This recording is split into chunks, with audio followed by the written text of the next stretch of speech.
Welcome wonderful people to my channel. It's Tariella, we do it differently. So I'm gonna give you guys a get ready with me life update. This is one of the first videos I intend to post on my channel. I'm sorry about that, but I'm back and I'm better and bougie and whatever. That's what Lisa says. So the topics I'll be talking about today is about my gap year experience, so part of my gap year experience, and my university experience right now, because I'm currently in university. Let me be doing my face prep. By the way, I've razor bladed my eyebrows with this razor. Got it from Amazon. It'll be on my Amazon front shop. It makes it look more clean. It makes it look more put together. So loads of things happened in my gap year, and to be honest with you, I feel like for my gap year I need to make a separate video because I did a lot of things. Do I recommend taking a gap year? Absolutely. Life is for the living. Like, school is always going to be there. Do you get using this? You need to experience life. You need to see different types of opportunities. So one of the things I want to talk about that I did in my gap year was being a healthcare assistant, like the job. So I was a healthcare assistant at my local GP, and I worked like 37.5 hours a week. It was really interesting. There was pros and cons. For example, like, I've never had a full-time job before. People having that expectation that you have to come in for work and you have to do X, Y, Z is annoying. I don't want to work. That's the honest truth. I don't like working. I don't like working for people, and I don't like working on a set pay. For example, you can work for a business, right? And that business can make X amount of money, like a lot of money, whereas you are getting paid a set based salary or minimum wage salary. Like, no, make your business, get that money, get those coins for yourself. Don't be working for somebody else. I mean, mind you, I have my mirror here. There's a time and place. Everybody has different seasons in their lives. Season to work for others and season to work for themselves. It has changed my perspective on medicine, like whether I really want to work in the healthcare field. Okay, so let me tell you about my experience as a healthcare assistant. So, as I said, I worked full time. Mondays was my day off, and it was at a GP. So I worked Tuesdays, Wednesdays, Thursdays, and half day on a Friday. Do you want to come closer? So a full day would be, let's say, 8 AM to 6 PM. or 6:30 PM, that's my contract. However, I was really blessed because I could leave around 6. Praise God. A half day would be 8 to 1, and 1 to 2 is like our lunch break. I got paid like £8. Yeah, I got paid £8. And when I was applying to multiple places, right? The price range was from £9.50 to £12 depending on experience. Got to the interview, they really liked me. They sent me an email, they given me an offer. However, in this offer, the offer was like £8, and it wasn't even something within the range that was stated in LinkedIn. They're stingy in a way. Anyways, so I got there and then I was trying to discuss it, and she was very like, you know, stern, not budging in terms of price, and explaining that it's because you don't have experience, blah blah blah, and we'll need to train you. Mind you, the training was it wasn't that complex, but I understand in a way.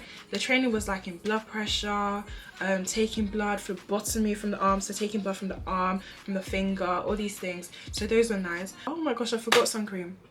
I have a spray, so I'm gonna spray the sunscreen, so remind me at the end of my makeup. At the end of the day, we agreed to the pay. I wasn't necessarily too happy about it because I was getting offered £11 for different types of jobs, but those were more domestic. Those were more care home based or visiting based, domiciliary. Do you get? So anyways, what did I do as a healthcare assistant? So it depends on the field. So I can only speak on GP's behalf. As a healthcare assistant, I was able to take blood pressure readings. I had my own room, like my own consultation room. I did new patient checks.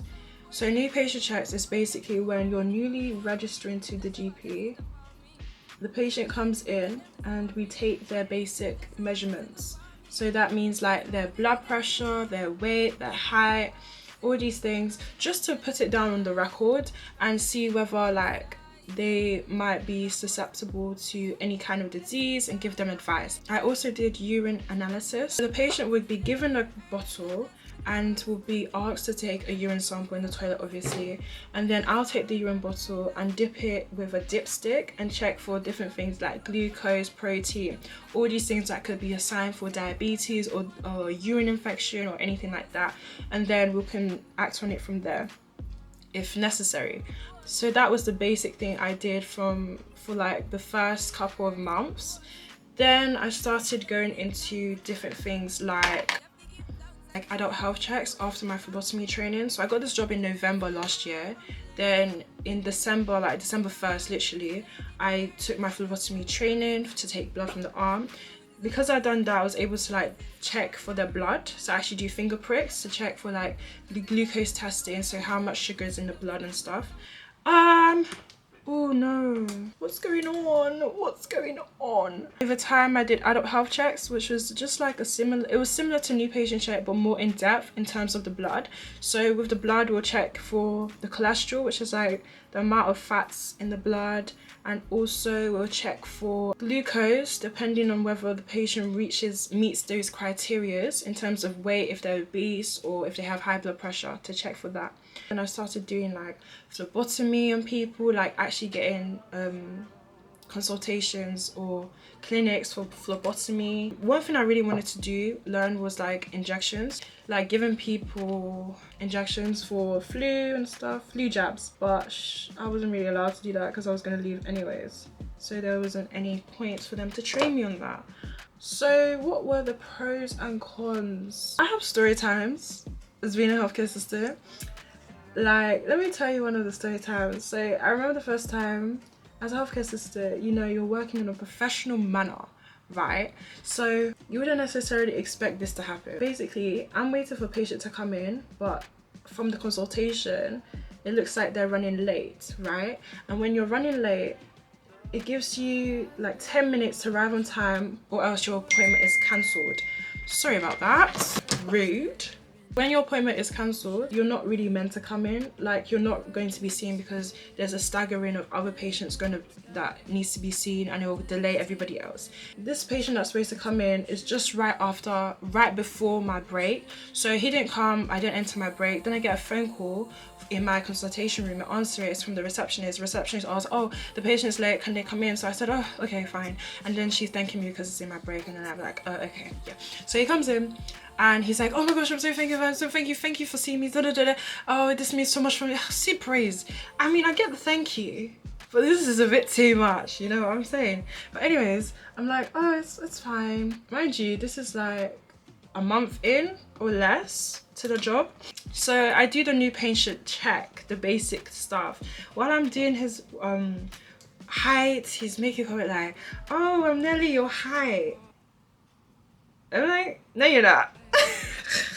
And then he's smiling and he's being weird, and I'm like, this is strange. Maybe he's just in a good mood because I saw him in my break. So anyways, it comes to the end of it. I'm like, okay, so that's the end of the new patient check. You're free to go. And then he's like, oh, I'm so grateful. Thank you so much. You don't know how much I really appreciate this. Blah, blah, blah. I was wondering if there's any way that, you know, I could get your number. My number? Then I'm like to him, I'm sorry, I'm in a professional manner, we're not allowed to give phone contacts, blah blah blah, you know the excuses that we give. And then he's like, oh, okay, is there any way I can see you after work? When do you finish? When do I finish? Mind you, this guy is like 32, 33. So I'm repeating myself, and he's like, he's still continuing, but in a friendly manner. And then I ask him, okay, so how old do you think I am? Then he's like, oh, 25. I'm like, no. Oh, 22, 24, see guessing. And then I had to tell him, sweetheart, I'm 18. And he was like, oh, then he's like, oh, we can still be friends. And I'm like, sir, no. Mind you, that wasn't the last time. There was multiple times. There was a creepy guy. They're all black for some reason. Like, and they're normally Nigerian. Like, guys, get a grip. I mean it. I'm Nigerian, by the way. It's just so embarrassing and so uncomfortable at times. His wasn't like the worst case. I have different stories, but I can't get into depth because I've got other things to talk about in this video. I'm gonna finish my eyebrows off camera, so I'll see you guys later. So one of the things I want to talk about in my gap year, the last things I'm going to talk about, is how to sustain friendships. So there's different ways to sustain friendships. I think one of the things I was really nervous about in my gap year was how I was going to sustain friendships outside my gap year. Like, how am I going to make sure that I'm still in contact with them, like I'm not losing friendships? The first thing I would suggest is that you shouldn't be too concerned about friendships. Even in university, there's difficulty in making friends, you know, like, and I feel like in a gap year is the best time to really be self-independent, like to really not rely on people or people's company to have a good time or have a good experience. Like, you become very content with your own company. I mean, at times, like, I used to compare myself in my gap year to what other people were doing on Snapchat, and with that I started to feel upset, like, oh, I should be in university with my peers and stuff like that. That's the honest truth. And because I started seeing people go out, I started seeing like friendship groups like forming from, that's what I see on Snapchat or see on social media, and people going to parties and stuff like that.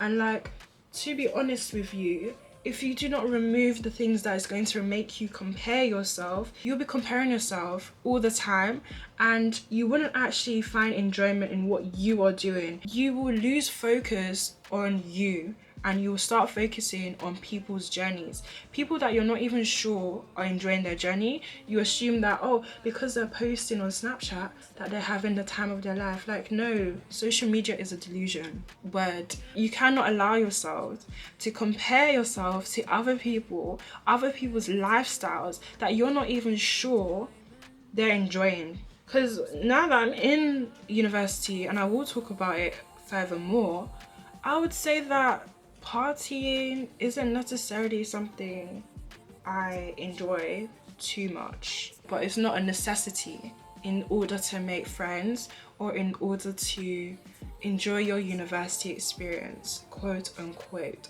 So that's how I started not watching people's snaps as often as I used to, and I just mainly tried to focus on myself, you know.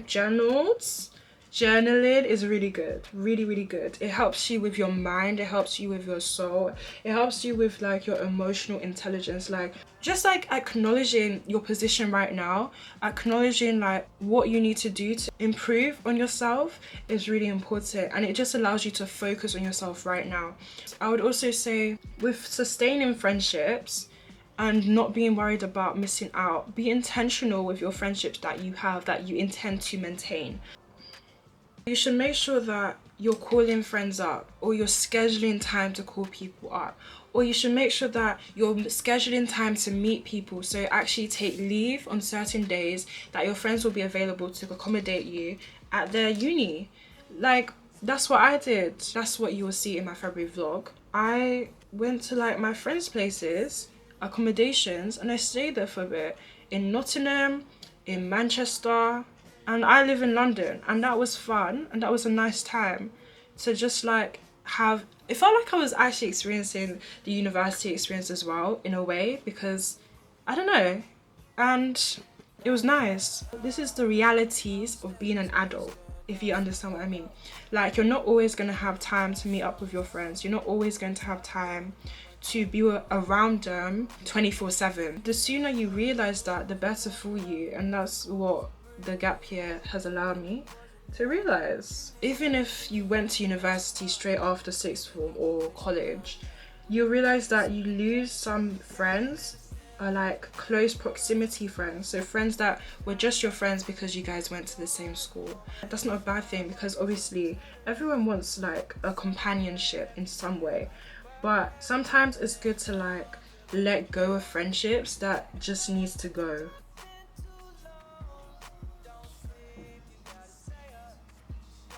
So let's talk about university now. Like, how is university life? So if you're not sure, I am currently studying biomed. I wanted to study medicine, however it just didn't work out, and So far is okay. My expectations for biomed, I wasn't really too keen on anything for university because like all that was in my mind was medicine. Do you get? Now that I'm studying biomed, I feel like with studying biomed, you are able to have more option, more flexibility on the career you want to have or pursue in the future. So biomed in itself is very diverse, or should I say very flexible, in the sense that it's very broad. Yes, it's very broad. So I can study biomed in Manchester, University of Manchester, right? But for the first year, and then in the second year I can switch to other courses, which is very, very useful for those who want to switch, right? So you still have your options available.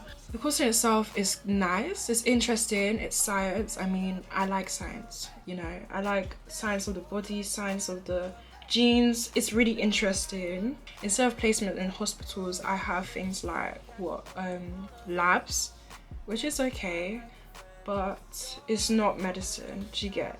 It's nice in its way, but it's not medicine. However, I'm content because it's only 3 years, and then you have the option for a postgraduate degree. Unfortunately, in Manchester, in my other vlog, you'll know that Manchester does not do transfer schemes anymore. And before I knew that fact, I already applied to Manchester for my biomedical degree as a safe option, so that I would have the option to transfer into medicine in second year. But here we are doing biomed for 3 years, yay. But I'm not too upset about it anymore. But in my vlog, you'll know that, oh my gosh. But I know that all things work together for my good, literally. So it's not something that like, what can I do? Let's blend this out a bit. Let me talk about the expectations versus reality in university in general. So the workload, let's start from there. The workload is okay. It's okay. When I initially started, it was, well, I actually expected the workload to be really intense. It is a bit intense, but I think it's better than A-levels, because A-levels, well, for my A-levels, for my teachers, the type of notice would be like a week notice. In university, you have the notice of like many months. Do you get? So if you're not on your stuff, if you're not on it, that's your own. That's you. Do you get? And I'm somebody that's very like time organized. So for me, that's perfect. Even before recording this video, and it's like 10 o'clock, I've already done some revision in alignment to being on time with my work. Something I did not necessarily expect too much was the online stuff. So like learning things online is very much given COVID-19. It's given pandemic, it's given lockdown. And but I must say it was the lockdown that allowed me to get my grades high, because without that lockdown and without the need to necessarily like attend class, but to just learn online, is a lot better, because I was able to like slow down, really understand things, do you get, and really work at my own pace and not waste time commuting to places. I commute to school by walking like 15 to 20 minutes, which is really convenient, so I don't need to buy the bus pass. I'm in Manchester, right? And let's talk about the transport. The transport is expensive. If you want to enter the bus and you want a day rider, it's £5. £5. If you want a one way, it's like what, £2 for one way on one bus. On one bus. Rude. In London, if you want to just enter a bus, within an hour you can enter multiple buses for £1.25 or £1.55, from what I remember, because I don't know about inflation and what it's caused. I'd be walking anywhere I can to save my coins. Okay, so let's talk about diversity in this part of the UK. So Manchester in itself, I wouldn't say is that diverse. And I know people have said, oh, but Manchester is so diverse. Diverse to what group? To what ethnicity? Okay?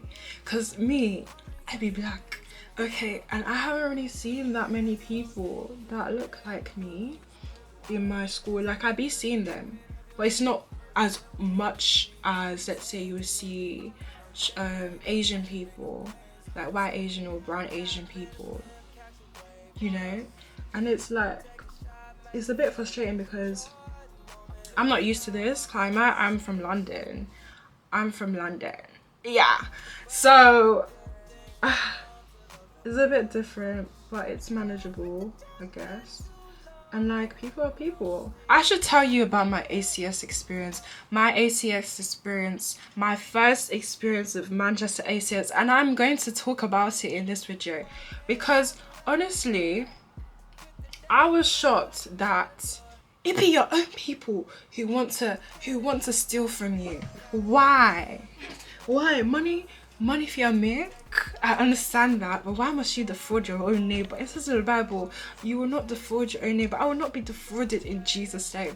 So, I attended a ACS meet and greet, so meet like the people who are senior, like the leaders of ACS, and also meet people who are also part of NCS, you know, and you know, a social event. So in this meet and greet, it cost £15. That's a red flag. £15 for a meal in the evening, right? And for the games and stuff. £15 for the food was like burger, chips, chicken wings, salad. List it. It was lovely. I've seen it.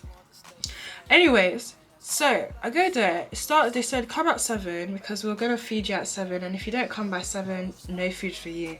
We get there at 7. 7 comes. 7:30 comes. Nothing's happening. 8 o'clock now, because we're waiting for people or whatnot. 8 o'clock. That's when the event manager or whoever she is. Sorry about that. The event person says, "Oh guys, I only told you to come at 7 so that you'll all come on time, but food will be served at 8:30.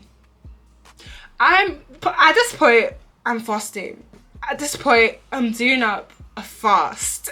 Okay, because you know, you train your body to be prepared for the type of meal that you're gonna attend, right?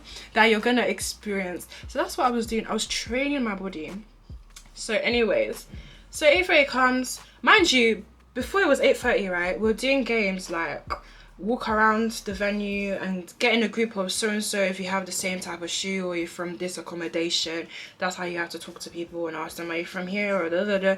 It was so boring, number one. And then they were doing this up flick thing, like if you look this way you shouldn't, yeah, and there's only 2 people in the middle of the center or whatnot. It wasn't fun for me personally, but I was still there because I was like, £50, I need to wait for my food to get. The story hasn't started, just for your information. It turns out to be 8:30, right? So 8:30, it's a long line. They put out the food. Mind you, before it was 8, I already saw like the people putting the food on racks. So it's like a shelf and everyone goes there and serves themselves. So what they did, the event manager, they bought food for the amount of people that were coming, exactly to the amount. I think you can already guess where this is going. So I'm in the line and there's a long line here, and I see there's like opportunities for me to just, you know, move through the line, but I said let me be considerate. Honest me. Okay, cool. So I was considerate and I was in line as I'm seeing and I'm at the back of the line, around the back.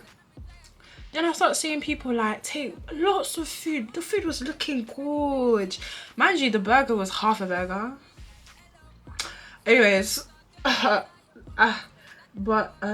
so yeah, so like they're going to get their food. So everyone's got their food, but we can see that the food is decreasing quite drastically, and we're getting quite concerned, like, are they gonna bring more food or what?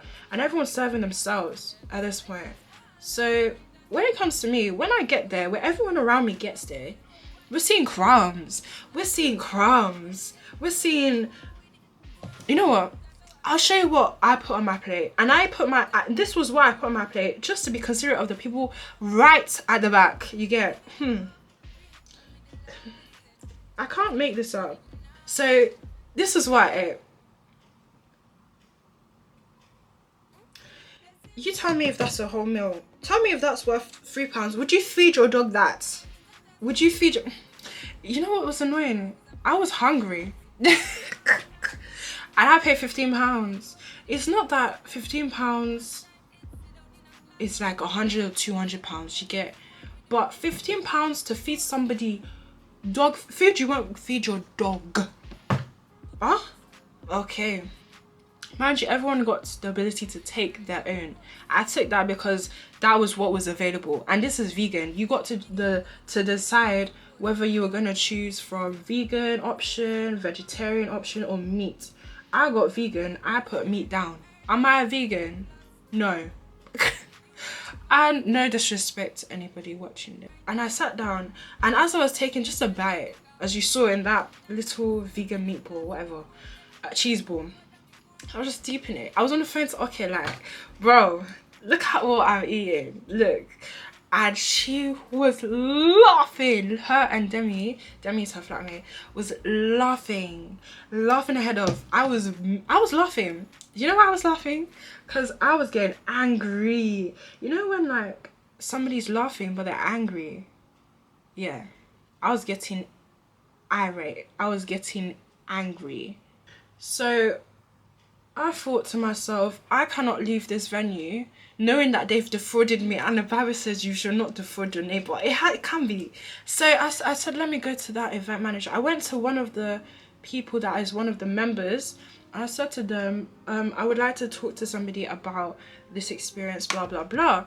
So I go to there and she directs me to the events person. Then I'm like to her, sorry, but I just came from, so I'm explaining everything. I'm saying that somebody should have been there monitoring people, giving food and stuff like that. Her excuse is like, oh, but you know, everyone, oh, I understand how you feel. You don't. At this point I didn't show her the picture. Maybe she didn't understand, because I was telling her I only had like a stick, and I should have just shown the picture. So then she said, oh, there's nothing I can do because can you imagine? There's nothing I can do because we paid through a third party, so you need to go through them, blah blah blah blah blah, but we can give you free tickets to our next event, blah blah blah blah blah. So I'm like, because I was looking crazy at this point. I thought I looked crazy, right? To avoid looking crazy even more, I said, let me just accept this, right? And just take the free distance. I got home, sat down. It's around 11 now, eh? And the friend's okay, just getting very angry, about to, yeah. And then I just look at this. I've just been looking at this picture. I was just holding this phone. The phone was holding me. I was holding it. I was looking at the picture. The picture was looking at me. I thought this is too much of a disrespect. Too much of disrespect. I can't allow this to slide. And yes, it's only £15. £15 for dog food. Am I a dog? And drink wasn't included. The food that I saw people eat, munch. The food that went past me, I did not eat. Is that fair? No. So I said, let me, because I took her snap here so that she will know that I'm the one that's requesting for the free ticket at this for an event of my choice. I took the snap and I said her, excuse me. I was like to her, hi, after reconsidering, I would like a refund, please, because, and I sent her a picture, and I was like, just for your own understanding, this is what I ate, and then I didn't even finish that thing, and then I started saying, it's not my fault that you didn't do this, that you, basically, I wasn't attacking her, but I said it in a very, I said it in a partial, respectful way, that it's your fault, that it's your job and responsibility to make sure that everyone gets their own food, and that I understand that you said that everyone is adults, that they're supposed to get their own food, but I cannot control what people take and don't take if they're in front of me. And then she responded like, oh, it looks like you didn't eat enough, sorry about that. Then she started to say something like, oh, as you guys are older, we expect you to be able to like serve yourself, and even in a corporate setting, like in buffets and stuff, you serve yourself. In a corporate setting, you serve yourself. What's that got to do with this? First of all, I didn't even argue with her, because then she proceeded to say, send through text, right, Snapchat, that I've sent this to our head ACS leader or something, and he said that he will be able to give you a refund. That's all you have to say. Don't give me extra. That's all you have to say. But anyways, I was like, okay, so I just sent her my details, but in my mind I'm like, what does it, what does that have to do? Your explanation should be, sorry, here's, give me your bank details to transfer the refund, not to tell me that it's not my fault. It is your fault because it's your role and it's your responsibility. Let's start there. In a buffet, you expect the food to be replenished. If the food ran out, you expect them to bring more food. More food did not come for us. Okay? Okay. Number two, in a corporate setting, you're not paying £15 for them to feed you. It's free. Let's start there. So all this nonsense about, oh, but in a corporate setting, if it was a buffet, you're old enough to feed yourself. Like, what's that got to do with me? I didn't get the opportunity to feed myself, girl. But anyways, long story short, I got my money back and yeah. But I wasn't happy about that whole experience, and since then I haven't attended like an ACS thing. The only ACS thing I've attended was like netball trials, and that didn't go well. That did not go well. I just felt embarrassed, so I said, and let's not talk about that, because I used to be top tier back in my time at secondary school. Shout out Trinity Netball 2014. Team, you get me. But anyways, life moves on, I guess, and what can you do? The last thing I'm going to talk about is friendships. In university, I think that friendships are, you know, like, I haven't made the closest of friends. I'm glad that my best friend lives in Manchester. She's studying in Manchester as well, so I get to see her. And obviously in my vlogs, you may have seen her already, so that's really nice.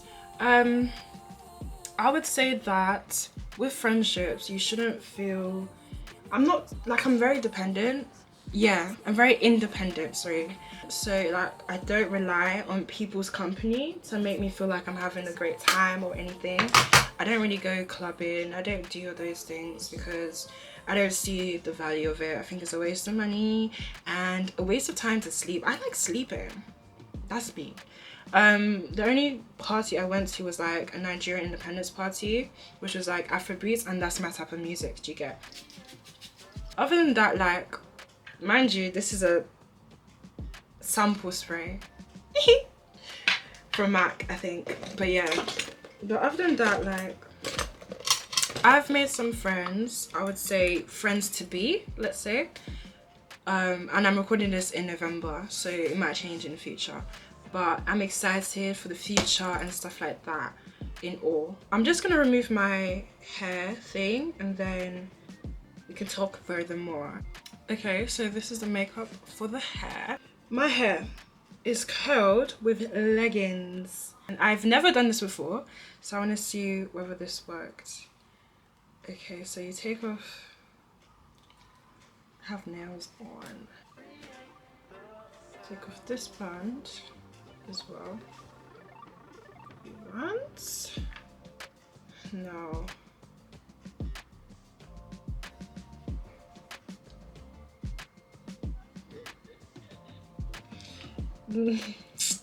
Okay. Did I pull it out? Oh no. No, that's not what you do, Tyler.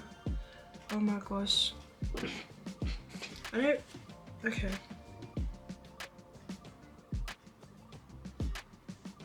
It didn't work, guys. That's annoying. Let's see the other side. I feel like the other side, this side, is the one I did last. I did this one first before doing this one, so I did this one a lot tighter. So hopefully it works better. And this time I'm not gonna pull it out like that because it's not one of the official bands.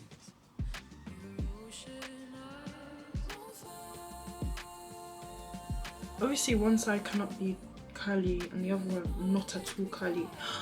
Wait, is it, wait. Ah! Bro! Are you dumb? Oh my god. sorry. This is a look. This is beyond a look. This is sexy. This is a flop. This is what you call curls. Yeah. This needs help. ASAP. Anyways, this is the end of the video. I hope you enjoyed my get ready with me. Don't forget to like, comment and subscribe because I've got videos for self-development and lifestyle. So yeah, I'll see you guys later. Thank you for watching. Bye.